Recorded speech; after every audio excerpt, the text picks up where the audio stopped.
Hi, it's Tina and Tim again, and this is the follow-up question regarding educational neglect. Tim, tell us what kinds of things are considered educational neglect?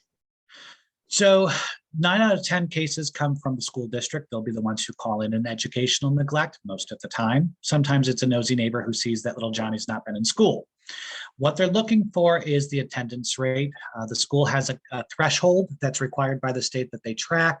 So many days unexcused absences is considered chronic absenteeism, and they are required not only to report that to the state, to Child Protective Services. So we're looking at attendance rates. We're looking at why isn't your child in school?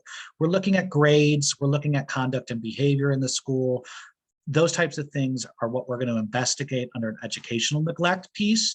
And so it's pretty straightforward. We get the records, we look at them, we ask the parent, why aren't they going to school? One thing to note here is a lot of times an educational neglect will be a bigger case because you'll find that Johnny's not in school because maybe he's being abused at home and the parents don't want to send him because then the parents are going to, the teachers are going to know what's going on.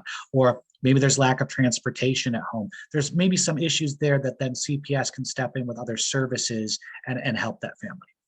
Great. Thanks, Tim. Again, remember, tune in next time and like our page and don't forget to subscribe.